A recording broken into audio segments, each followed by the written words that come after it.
يا نبي السلام عليك يا رسول. السلام عليكم ورحمة الله وبركاته.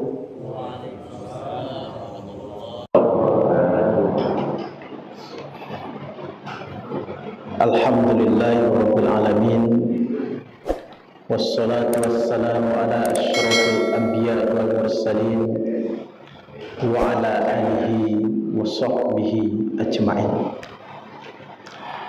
Asyhadu an la ilaha illallah wahdahu la syarika lah wa asyhadu anna Muhammadan abduhu wa rasuluh la nabiyya ba'dah. Allahumma salli ala Muhammad wa ala ali Muhammad amma ba'd. Pertama dan utama sekali, marilah kita sama-sama bersyukur kepada Allah Subhanahu wa taala yang masih melimpahkan rahmat dan karunia-Nya kepada kita bersama, sehingga berkat limpahan rahmat dan karunia tersebut kita masih sempat untuk melangkahkan kaki dan mengayunkan tangan untuk datang ke ruang masjid yang kita cintai ini, dalam rangka berubudiyah kepada Allah Subhanahu wa taala, kemudian sekaligus sebagai taqarrub ilallah, mendekatkan diri kepada Allah Subhanahu wa taala. Mudah-mudahan segenap amal yang kita lakukan atas dasar niat tulus ikhlas karena Allah Subhanahu wa taala akan dicatat sebagai simpanan masa depan kita, baik dalam kehidupan dunia ini maupun dalam kehidupan akhirat kelak. Amin ya rabbal alamin. Salawat dan salam buat arwah nabi besar kita, yakni Nabi Muhammad sallallahu alaihi wasallam. Allahumma shalli ala Muhammad wa ala ali Muhammad. Bila yang telah berhasil menata kehidupan kita umat manusia dari zaman jahiliyah kepada zaman Islamiyah, mudah-mudahan kita juga diberi keistiqomahan hati oleh Allah Subhanahu wa taala untuk tetap berada dalam lurus yang dibawa oleh Rasulullah sallallahu alaihi wasallam tersebut. Amin. Yang saya hormati para alim dan ulama kita yang hadir pada subuh ini di masjid yang kita cintai ini maupun yang tidak. Saya mohon izin karena kesempatan ini saya dapat kesempatan untuk belajar di depan para guru-guru kami, karena di sini kan para buya, para guru, para ustadz. Jadi karena itu kami yang muda-muda ini dapat kesempatan untuk belajar. Jadi mudah-mudahan setelah ini dapat pencerahan yang lebih baik. Jadi Bapak dan Ibu, bagi seorang mubaligh yang paling berat itu ceramah di depan guru. Kalau bagi minantu apa? Nang paling bare itu makan dengan tua.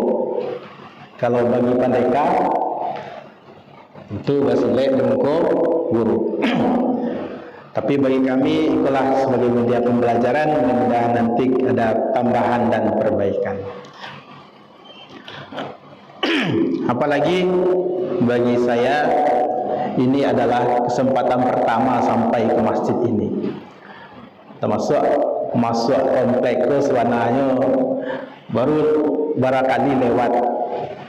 Sebelum itu lah pernah lewat jengko Bapak Ibu untuk mencek di mana sejiwa. Tapi nampaknya mencelik malam dengan mencelik siang beda, Bu. Mencelik malam jauh lah nampak, gonjongnya lah nampak. Tapi karena awak kalam pagi Anak nampak apa nyuka maknya tiga dari buat kelongsong di situ tak. Ya, apa buku saya buku tahu senang. Untung ketika sebuah arami jemaah, jadi dituntun melihat resiko. Jadi itulah kesempatan bagi kami bisa bersobok dan berkumpul sama ibu-ibu sekalian. Jadi para guru-guru kami yang kami muliakan, mohon izin untuk bisa belajar di media ini. Kemudian bapak dan ibu-ibu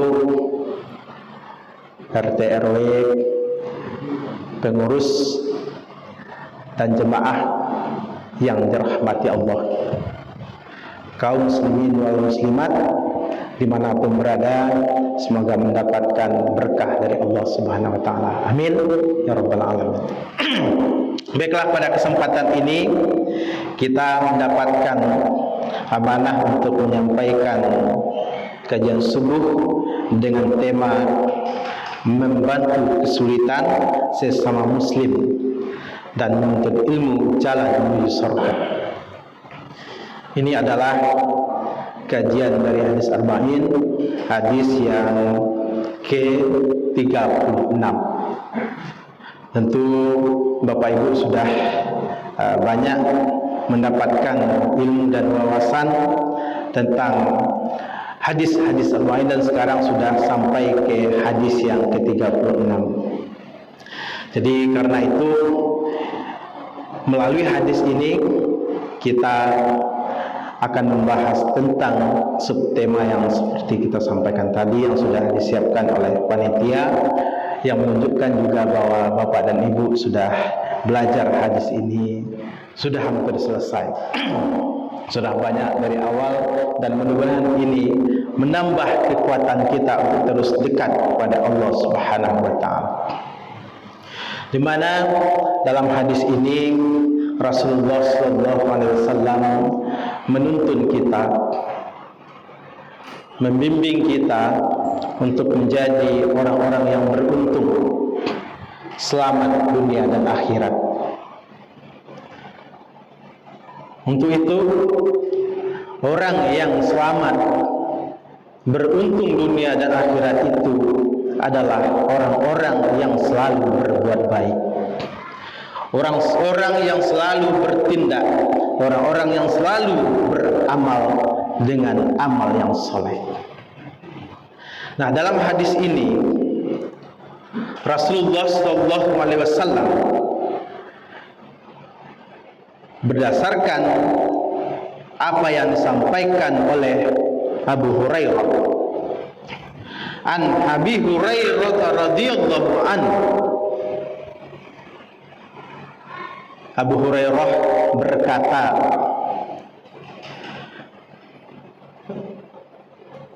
anin Nabi sallallahu alaihi wasallam, bahwa Rasulullah sallallahu alaihi wasallam bersabda, man nafasa an mu'minin kurbatan min kurbat dunya, nafasallahu anhu kurbatan min kurbi yaumil qiyamah. Apa kata Rasulullah SAW? Barang siapa yang membebaskan orang mukmin dari kesempitan dunia, barang siapa yang membebaskan orang mukmin dari kesempitan dunia, maka Allah akan membebaskannya dari kesempitan di hari akhirat.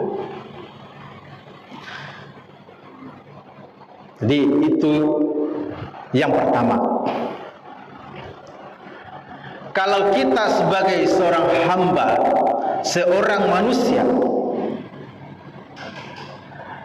seorang yang menjalankan perintah Allah dalam menjalani kehidupan ini, mau dan bersedia untuk membebaskan, melepaskan orang lain dari kesempitan dunia,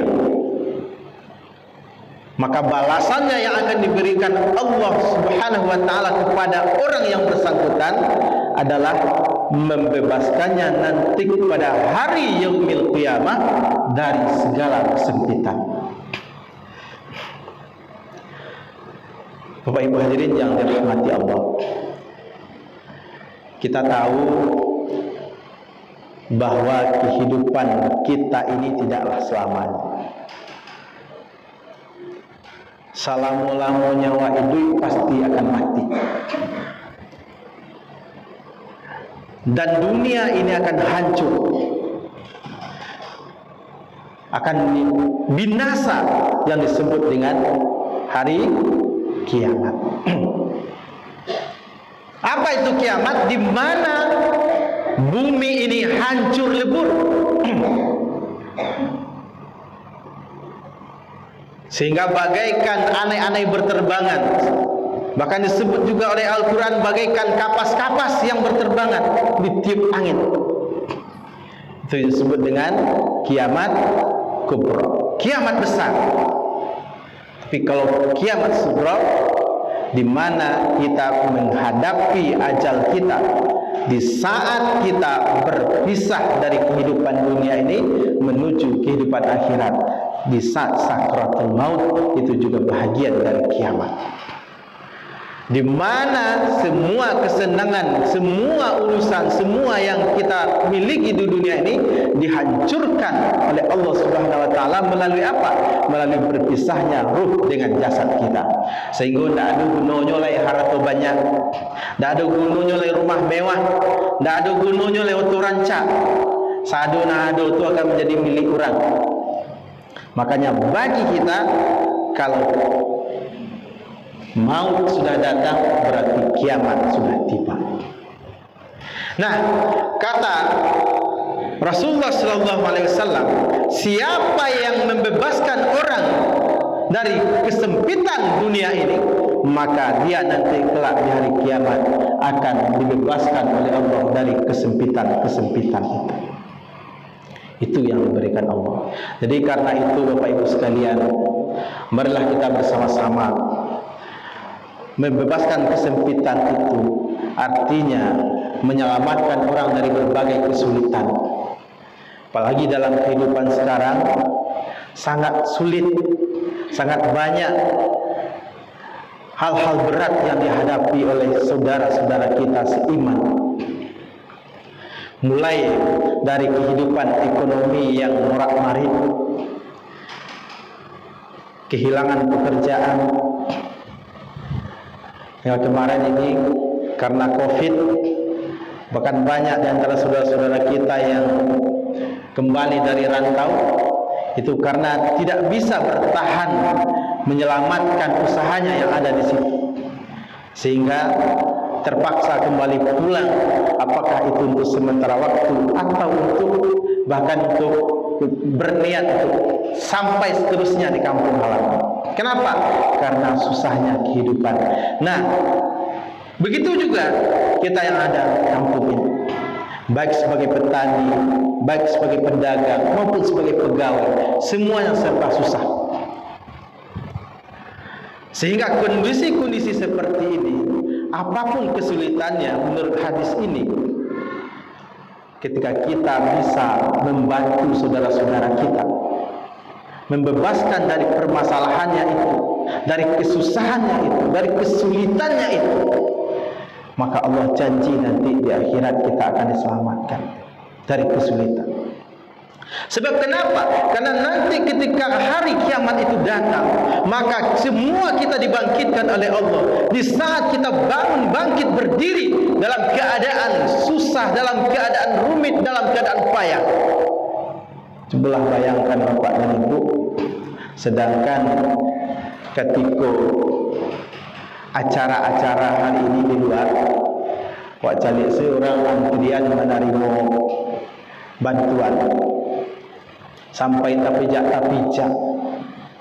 ya nampak, sampai tapijak, di antri ingin mendapat bantuan barai 10 kilo minyak 1 liter, antrian, sehingga ada dulu yang bahkan sampai meninggal dunia akan mendapat pijak, ada yang pingsan.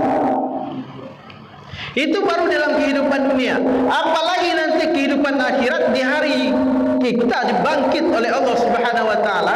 Di saat itu kita akan dihadapkan kepada berbagai kesulitan, di mana pada masa itu matahari sejengkal dari kepala. Matahari sejengkal dari kepala awak berdiri, tak bisa bergerak, sehingga waktu bergeser tumit seorang hamba pada hari kiamat itu, Allah akan bertanya tentang banyak urusan. Di antaranya harta benda, dari ma didapat, kama dibalanjokan, dan ditanya oleh Allah Subhanahu wa taala semua itu. Kalau dari mulai kita balik berakal, saya tanya oleh Allah sampai nanti kita meninggal, dari mana kita mendapatkan harta? Bara banyak pertanyaan engkau jawab, Pak. Bara banyak pertanyaan engkau jawab, Bu. Sedangkan ini sih cie masalah, cie urusan di KPK, perbuatan menghilangkan nyawa orang, pembunuhan, baru menjadi saksi, belum menjadi terdakwa, lah dicecar di pertanyaan. Ada yang 28 pertanyaan, ada yang 42 pertanyaan. Bahkan kasus korupsi misalnya, belum terdakwa baru saksi, itulah diminta pertanggungjawaban dengan diberikan pertanyaan. Bahkan tak keluar untuk menjawab pertanyaan yang 20 itu dari pagi sampai malam. Itu baru untuk satu urusan di dunia. Besok di akhirat awak berkumpul, awak basasa, awak rami. Di saat itu matahari sejengkal dari kepala, baralah hangeknya tu. Baralah hangeknya. Dalam sesuatu aneh yang serupa itu, di saat awak berdempetan, kalau ini awak berjarak-jarak lah pakai AC, kadang tak je tenang awak dalam masjid ke, Pak. Tak tenang dalam masjid, masih resah dan gelisah awak. Tak bisa tenang awak dalam masjid. Karena apa? Angin. Tak bisa duduk dakik-dakik. Tak dakik kawan duduk jawab arahnya awak. Mas dakik-dakik boleh senang setiap orang. Angin. Tak tahu dia angin. Sehingga dibuka satu orang. Bahkan tu dalam ruangan. Tak ada matahari nampak. Dan tak taluk ada awak. Apalagi nanti di akhirat kalau matahari sejengkal dari kepala. Oleh sebab itu, maka kata Rasulullah, barang siapa orang yang mau bersedia hari ini menolong orang lain, membebaskan dari kesempitan hidupnya, masalah, kesulitan, segala urusan, kita bantu untuk menyelesaikan itu, membebaskan dari semua itu, meringankan beban-beban hidupnya, maka Allah Subhanahu wa taala membebaskan kita nanti di hari yaumil qiyamah dari segala kesulitan. Anda ingin awak kata itu, Bapak dan Ibu. Kalau kita harap ingin yang seperti itu, maka hendaknya kita berusaha untuk mengamalkan hadis ini. Ini yang pertama dari hadis yang ke-36 ini, bahwa barang siapa yang membebaskan manusia dari kesulitan, maka Allah akan bebaskan dia nanti dari kesulitan di hari kiamat. Kemudian yang berikutnya, wa man yassara ala mu'sirin yassarallahu alaihi fid dunya wal akhirah. Kata Rasulullah dalam hadis ini, barang siapa yang memberi kemudahan orang yang mengalami kesulitan, maka Allah akan memberi kemudahan kepada di dunia dan di akhirat. Kemudahan dalam urusan apa saja. Aiko yang kadang-kadang jadi masalah juga awak ini. Lima-lima awak kadang-kadang keluhan, curhatan dari sanak saudara. Kadang keluar dari sebuah kantor, Allah mencak-mencak. Apa? Payah Ustaz. Atuh. Pandiang awak. Banyak mana carua? Iya tu Pak. Urusan awak ngurus ikut. Banyak kandaknya, banyak mintanya. Ikut yojo. Lah sudah lagi kakaknya minta KTP lo. Sudah KTP, hanya minta surat keterangan domisili lo. Lah cukup sadua lain. Saraknya banyak je lo, suruh lo menunggu. Lantri. Kau lah nak keberkali tiba kemari kau. Langkah 5 kali tiba. Alunya tentu jangan pangkai le. Jadi ketika kita dalam menjalani kehidupan ini memberikan banyak kesulitan dan kesusahan kepada orang lain, itu akan menimbulkan banyak persoalan, terutama juga bagi pribadi kita. Tapi sebaliknya, kalau kita memberikan kemudahan, maka yang akan membalasnya itu nanti bukan orang yang kita bantu itu, tapi yang menjamin dan memberikan garansi untuk memberikan kemudahan kepada kita adalah Allah Subhanahu wa taala melalui hadis ini. Jika awak syukur bagi kemudahan ke orang, segala urusan lancar, maka urusan awak nanti di akhirat maupun dalam kehidupan dunia ini akan dilapangkan oleh Allah Subhanahu wa taala. Hapusilah urusan. Kadang kan ada dulu kecil kawan, tuh ada ulang paralu, tu baak,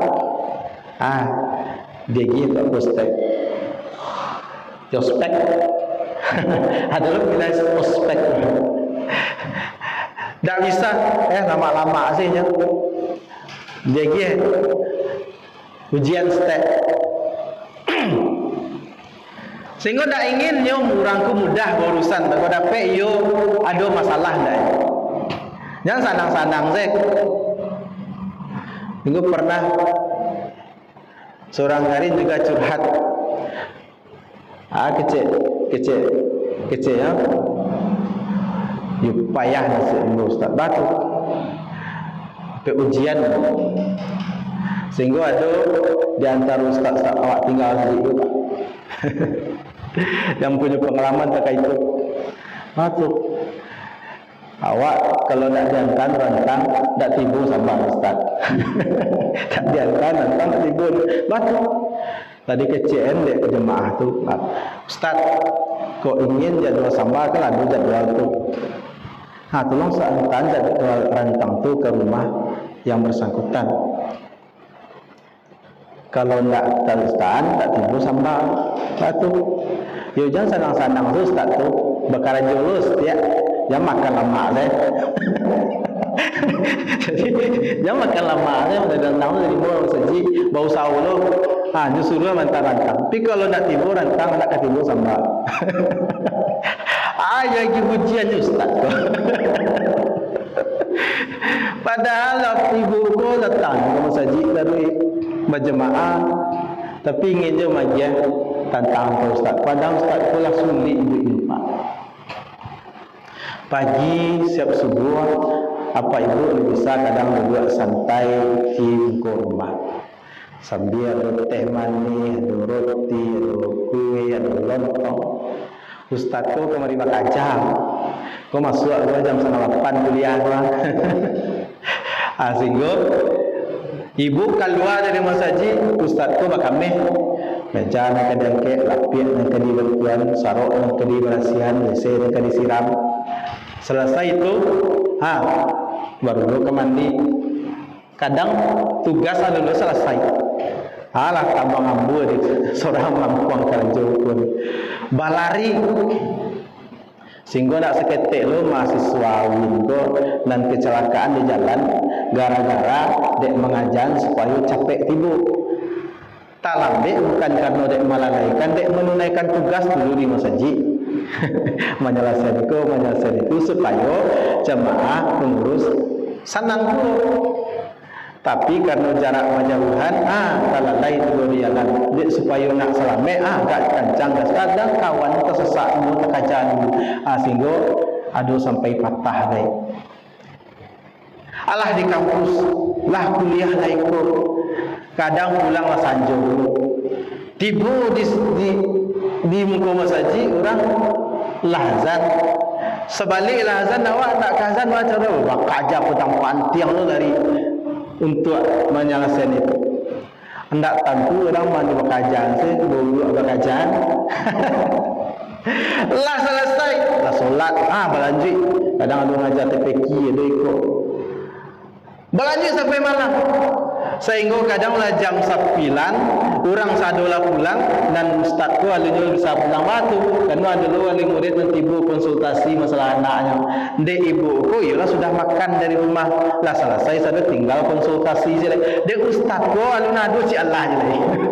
Matana alun masa alun sehingga lah banyak masalahnya.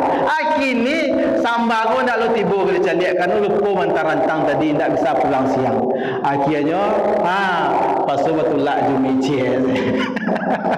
Sehingga banyak ustaz kena rabah nak tahu. Tibu kadang subuh abang kajar lu balik pulang selesai itu lah jam 2 makan pen buat tugas sulai dak lah laptop saja apa ikan rental. Tibu lah jam 2:30. Awak tibu tak kalau kazan subuh sedang pucang saya matu. Kadang nelajang lu pintu kamar kawan-kawan. Lalu dia kerja.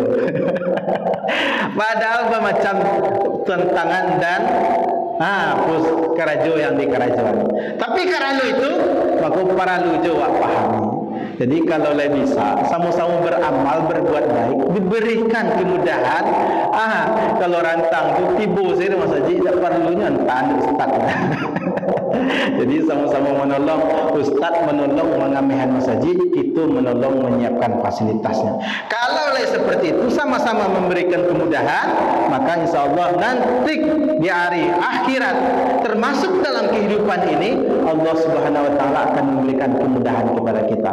Tapi kan ada lona mengecekan kok bisa dipasuli mangga dipemudah. Ba'alu tu ba'atu biar kok bisa dipasuli mangul dipemudah. Tu ada lilih tu ya. Ni kok bisa dipasuli mangga dipemudah akhirnya rumit segala urusan. Karena awak ko tali batali orang akan mengikuti apa yang awak kerajokan. Bahasa kampungnya awak malantiang orang marimbek. Ketika awak mampasuli orang pun mamparumi.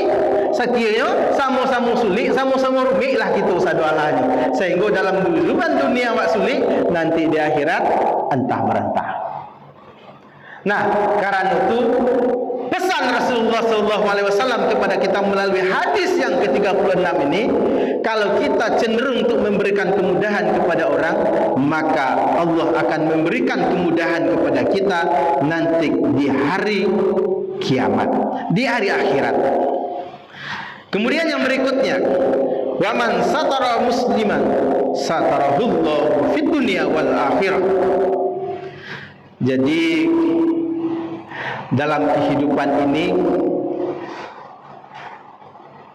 kata Rasul, barang siapa yang menutupi aib orang muslim maka Allah akan menutup aibnya di dunia dan di akhirat. Karena awakku ndak ada ndak punya aib, ndak ada ndak punya masalah. Jadi siapa di antara awak yang punya kecenderungan untuk bersikap menutupi aib orang, ndak suka membuka aib orang, kejelekan-kejelekan orang, keburukan-keburukan sesama muslim, maka Allah Subhanahu wa taala janji akan menutup aibnya nanti di akhirat. Akan Allah tutup aibnya. Jadi aib kita tergantung pada cara kita memandang. Kadang dia awak kan kalau lah dapat kabar tu bare untuk tidak bisa mencari tuan ke orang. Kadang bahkan sedang solat ndak tertungguan imam ko salam ke kanan ke kiri. Assalamualaikum warahmatullahi wabarakatuh. Hete gitu mah. Hiyo. Lah susah tagak aku itu tadi terage terkaja apa seorang takbiran. Orang takbir dalam awak berribu melaku ase kironya dulu daket tetangga. Hiyo. Alun jadi salam ke kiri lai langsung tek. Tek lai pai petang tempat berelek sana. Lai. Bukan Rasulullah. agak siang pai. Oh iya betul. Itu apa? Di jangan sebut-sebut lu kena lain nak. Apa bisa imam lah jadi astaghfirullahalazim, astaghfirullahalazim, Allahumma antas salam minkas salam. Dan ibu dia tengok patang keberanian itu, padahal lain orang tak nak selesai je lah ya. Alhamdulillah tak selesai je Allah ya. Sampai-sampai juga ibadah disebut mantu aja ibadah tak mampu. Nampak ibadah tak bisa menahan diri untuk tak baca itu dan menyebut anak kurang dari orang lain. Tak sabar. Kalau takah itu awak, maka menurut hadis Rasulullah, maka awak tak termasuk orang yang dapat perlindungan, tak dapat ketolongan Allah nanti di akhirat untuk melindungi aib awak. Ku aib dan karaja orang dan tak suruh dan tak nampak dan tak kemungkinan, dan kalau sudah tahu nyo malu tentang itu. Memang nyo salah, memang nyo tahu tu tidak sesuai dengan tuntutan Al-Quran dan Sunnah, tapi nyo lampoknya tahu awak urusan tak itu, maka awak berusaha pula untuk menahan diri, tidak menyambut, tidak mengumumkannya. Maka dengan serupa itu insyaAllah, maka Allah pun akan janji, kata Rasul, nanti ketika di hari akhirat Allah pun akan menutup aib kita di depan Allah dan semua yang ada pada masa itu. Jadi tidak ada awak yang dipermalukan oleh Allah Subhanahu wa taala. Kemudian berikutnya, wa man salaka tariqan yaltamisu fihi ilman sahalallahu lahu fi tariqan ilal jannah. Barang siapa, kata Rasulullah sallallahu alaihi wasallam, yang meniti jalan untuk memperoleh ilmu, maka Allah memberikan kemudahan baginya jalan menuju surga. Orang yang cenderung, orang yang terbuka hatinya untuk selalu belajar, kemudian berusaha keras untuk mencari ilmu itu, baik dengan berjalan secara fisik, seperti sekarang ibu-ibu datang ke rumah, ke masjid untuk mendengarkan kajian-kajian yang disampaikan oleh para guru, para alim dan ulama, atau tidak berjalan secara fisik tapi berusaha meluangkan waktu, menggunakan akal dan pikiran, kesempatan untuk mendapatkan ilmu, apakah melalui membaca di rumah, membaca Al-Quran, mendengarkan video dan segala macam, maka Allah Subhanahu wa taala akan memberikan kemudahan baginya jalan menuju surga. Karena surga itu adalah tempat yang istimewa, tidak mudah untuk kita dapatkan dengan sembarangan, maka yang akan mudah menemukan itu adalah orang yang berilmu. Kenapa? Karena surga itu bergantung kepada amal. Amal soleh. Wa basyiril ladzina amanu wa amilus solihat jannatin tajrihum ajruhum. Bagi mereka, kata Allah, sediakan jannatin adlin. Berikanlah kabar gembira kepada orang yang beriman dan beramal soleh, bagi mereka surga tajri min tahtihal anhar, yang di dalam mengalir sungai-sungai.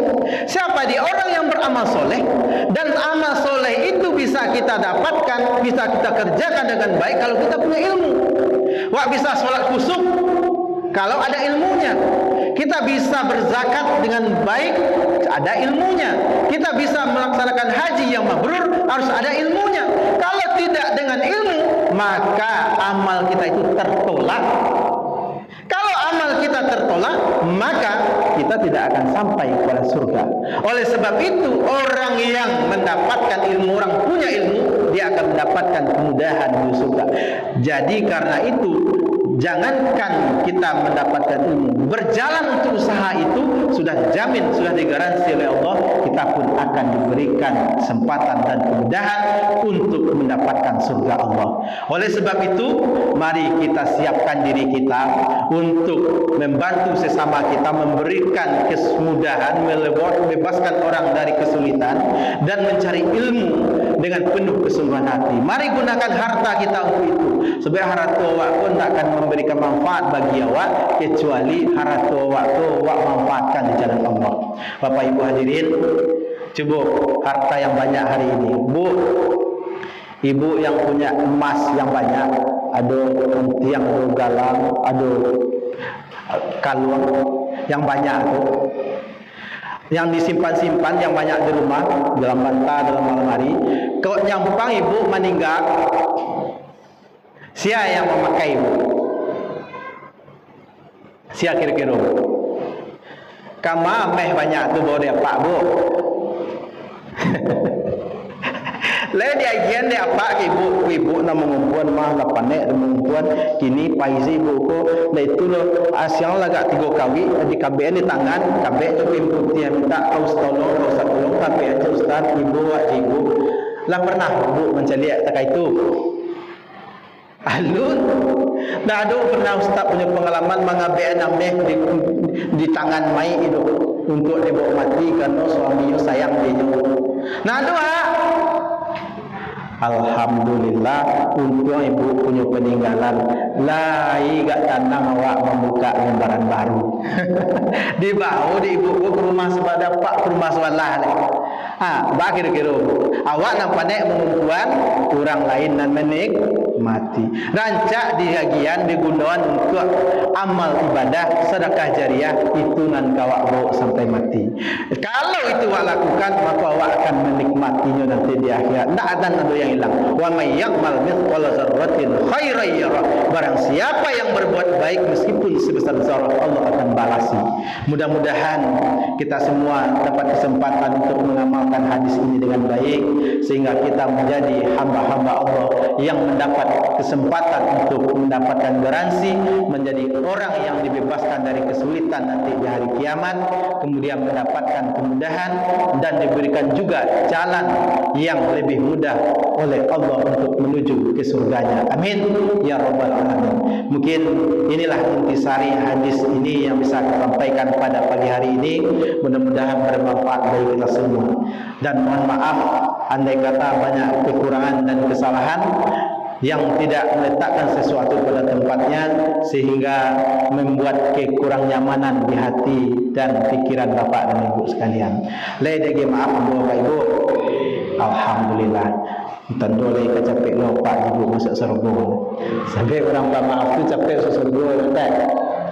Kalau tidak bermaaf awak, setiap orang tu nanti dihadirkan di sidang di akhirat, awak dihadirkan sebagai saksi. Iyo salahnya ke ibu. Itu dihadirkan awak sebagai saksi. Orang salah tu di sidang di aula neraka. Di aula neraka makanannya zakum AC-nya angin. Ala kata lo awak duduk sebanyak itu orang nangka dipertanggungjawabkan saja. Jadi maafkan saya nyolai. Abi urusan jawab. Jadi awak capek masuk surga. Apa sih urusan pak saja nyolai. Urusan pak katunya menyelamatkan urusan ini, urusan jawab lah. Habis tak ada urusan jawab dah memaafkan. Habis ini gua ada aja masalah selesai selesai. Jadi tak ada awak urusan ini. Kalau tiba di surga pasti masuk tiba imbau celai. Kau masih ada yang sidang pak. Atau panggil lo celai. Jadi lagi ni pak orang sidang KPK tu. Lihat ada je nama mendengar, ada nama mencari, ada nama tahu imbau sudah Allah. Tak sekali tak imbau. Jadi kerana itu encak awak maafkan orang kau. Jangan ditunggu lu mati dulu baru awak minta maaf. Kalau tagang saya nyuan ke dimaafkan lagi. Bukan tak boleh awak minta maaf, tapi akan lebih baik ketika masih hidup. Utiah kapeh boleh dilihat, hati-hati berkeadaan ni kalau awak rasa hidup tampak iyo indahnya. Tapi kalau meninggal, awak kemaluluan menangis minta maaf tu tentu dia dah. Jadi ketika hidup juga awak salah saya kan capek maaf-maafan awak itu awak menahan-nahan buat salah tu. Mudah-mudahan itulah hikmah dari sadonya dengan awak bermaaf insyaallah jalan ke surga pun laki. Terima kasih dan mohon maaf billahi wabillahi haq wabillahi khairat. Assalamualaikum warahmatullahi wabarakatuh. Ya Nabi salam alaika ya Rasul salam